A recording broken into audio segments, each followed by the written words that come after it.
I'm originally from Delaware, but I really consider my hometown Bremerton at this point. That was where my wife and I bought our first house. That's where my daughter was born, and that's where I look to go back to when I retire. It's just a gorgeous, gorgeous place to live, gorgeous place to be. I can't wait to get back there. When I think of home, that's really where I think of now. I got out of college and I actually worked in the civilian sector for a little while, about 3 years. And I realized I just wasn't very exciting. It wasn't very interesting. And, I learned about the nuclear propulsion program before that. And I thought, you know what, 5 years to go out and do something completely different that I won't regret. I'll go give that a try and see if I like it or not. And it turns out I did like it. I was pretty good at it. And so now 20 years later, I'm still doing it.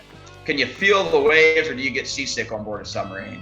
The answer is once we dive down to a normal depth, you really can't feel much at all unless there's a really big storm. Now, if you're sitting near the surface, we do rock around a bit, and seasickness has been known to happen to quite a few people on board the submarine. How do you see where you're going?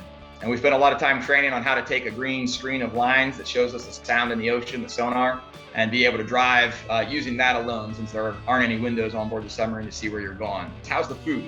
And I'd say I'm very fortunate that our food on board Washington is some of the best I've ever had in the Navy. You get a lot of good ingredients, and the cooks are well skilled at putting those together. I usually gain a few pounds while I'm out at sea that I got to try and work out once I get back to shore.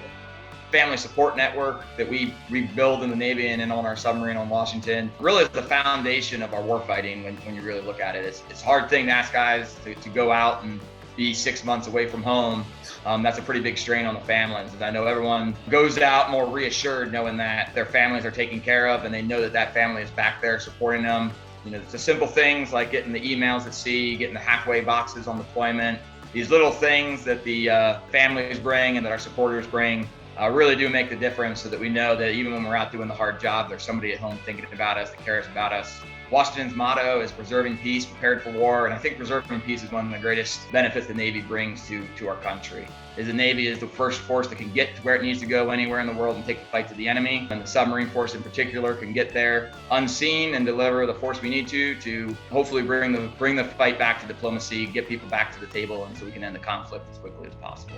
What would be some of the takeaways that I would say of the benefits of naval service is that no matter whether you're coming in for 20 years or just 5 years, when you come into the Navy, you get a chance to learn a set of skills, to get the experience that will put you ahead of any peers as you go and compete in the job market. You'll be coming out with the ability to make decisions, the ability to solve complex problems, and a better feel for what you really enjoy in life and what you want to do that will lead to success down the road, no matter what you think of the 5 years or more of naval service that you do. I'm going to take those memories with me for the rest of my life. As I can say, I've woken up in the middle of the ocean. I've gone places I've never been before. And that's a set of experiences that you can't get anywhere else.